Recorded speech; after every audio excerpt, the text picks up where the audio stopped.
Once upon a time, in a faraway kingdom where the sun rose in golden splendor and birds sang sweet songs all day, there lived a wise and kind king. He ruled with fairness and love, and all the people in the land adored him. The king had two sons, Prince Teo and Prince Dara. Both were strong, clever, and brave.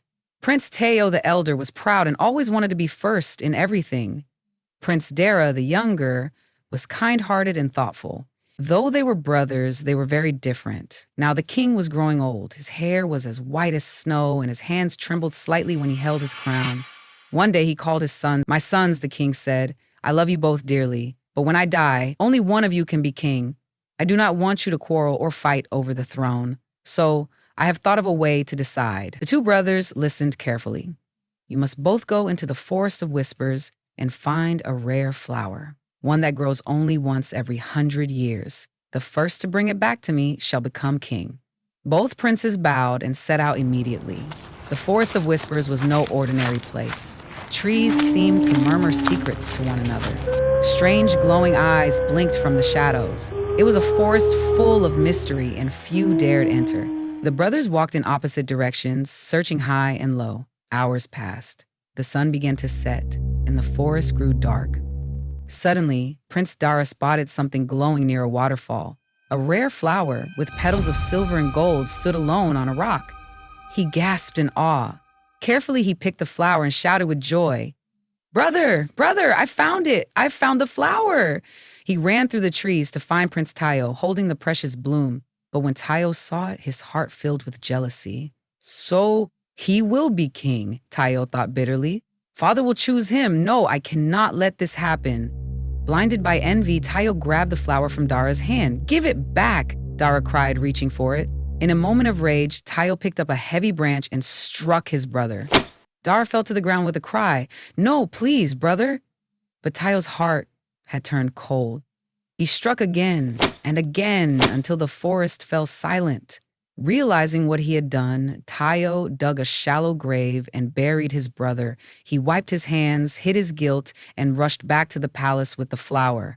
"Father," he said, panting, "I have found the flower. I shall be king."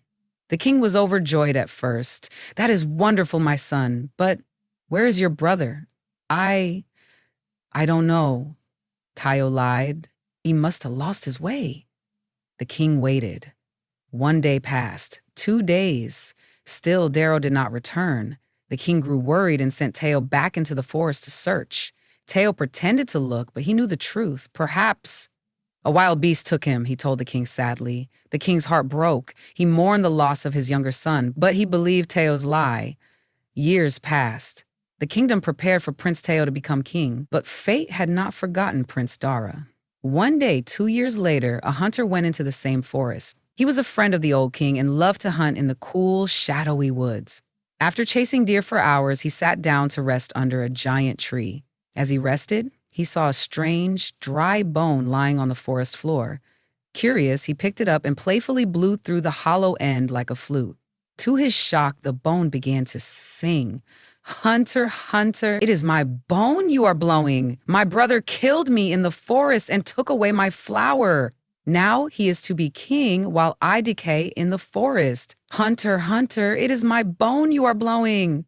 The hunter dropped the bone in fear, but then he picked it up again. This must be magic.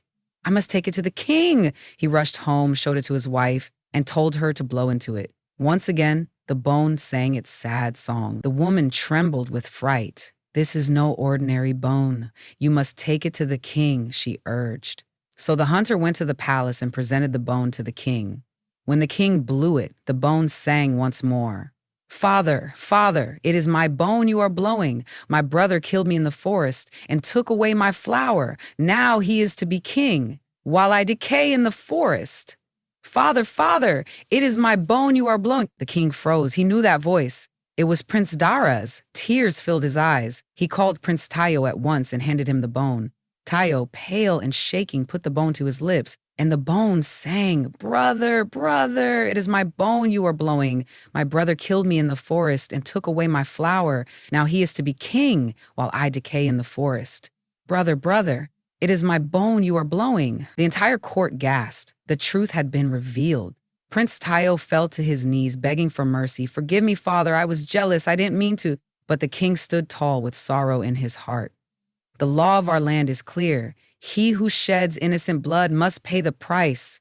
With a heavy heart, the king ordered that justice be done. And so the wicked prince was punished for his crime. The people mourned Prince Dara, but they honored his memory for many generations. The forest where he had died was turned into a sacred grove. Children were taught the tale of the singing bone, a story of truth, betrayal, and justice.